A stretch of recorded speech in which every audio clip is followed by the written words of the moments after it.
I would like to start by saying thank you to the Foreign Secretary, the Middle East Minister, the British Embassy in Tel Aviv and the British Consulate for their continued support. Madam Deputy Speaker, it has been a challenging few days. What happened to myself and the MP for Early and Woodley has been unprecedented. We were denied entry based on our legitimate political opinions, which are firmly aligned with international law. We are not the only ones speaking about the atrocities. We are not the only ones calling for change. No. We are not the only ones saying that the current actions of the Israeli government must change. Indeed, many Israeli people and charities themselves in Israel are also calling for change. There is no direct route into the West Bank, Madam Deputy Speaker. We have to go through Israel. This act was not just a diplomatic affront. This wasn't about security, it was about control and censorship and exposure. And arrogance of Israel. Madam Deputy Speaker, no state, however powerful, should be beyond criticism. I desperately want to see a two-state solution. I desperately want to see peace, and I hope the Minister will be able to work with his counterparts in Israel to prevent this happening again, so that we can continue to act in good faith to shed light on what is happening. I join my honourable friend, the member for Sheffield Central, in the thanks that she's given to the Minister and to the Foreign Office. Since arriving home yesterday, I've been inundated with support from MPs, hundreds of whom have written to me personally to express their solidarity. This outpouring of support has come from all parts of the House.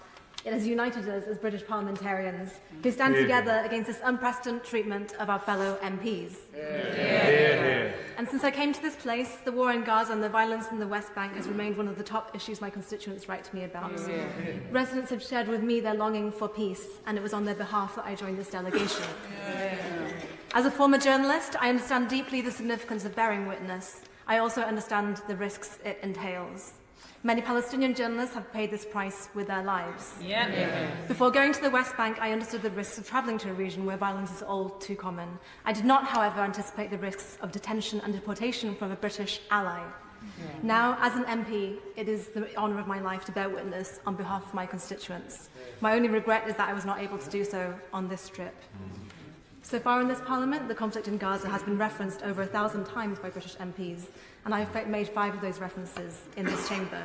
If my experience has proved anything, it is that what we say in this chamber matters, and I'll encourage other MPs to continue speaking on this issue. People around the world are listening to us. Our voice is powerful, and we must continue to use it without fear or favour. And that is why I asked the Minister, what can he do to ensure that future delegations going to the West Bank, including those who are about to depart this weekend, can do so without having to censor their remarks in Parliament?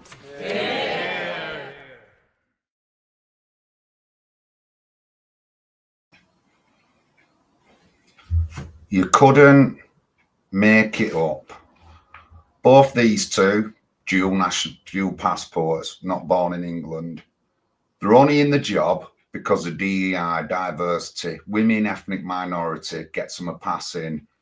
Now, the thing is, I'm just looking at ONS data from the census in 2021, and in Sheffield Central, where absenteeism Mohammed is from, it's 67% white, 15% Asian, and whatever, black, this, that, and the other. And Yin Yang,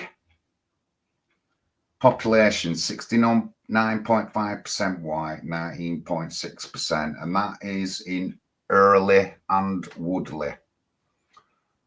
What's going on, guys? These two, they've done this stunt to Israel, and I'm not defending Israel and I'm not defending Palestine. I've got low views of both them people. And that's not going to solve your housing crisis. It's not going to solve your rent crisis. It's not going to solve your housing tax crisis. Why have you voted these people in when they're going to other countries doing stunts like that? I just don't get it. And I've got to say it. You bloody white people are idiots. That's what you are. You're idiots. You voted these in DEI, yeah, Chinese-looking woman called Yin Yang, and then you've absenteeism Mohammed. What's going on, guys? What's going on? These two shouldn't be MPs. They don't have any ethnic history to the UK. They don't, so they shouldn't be members of Parliament.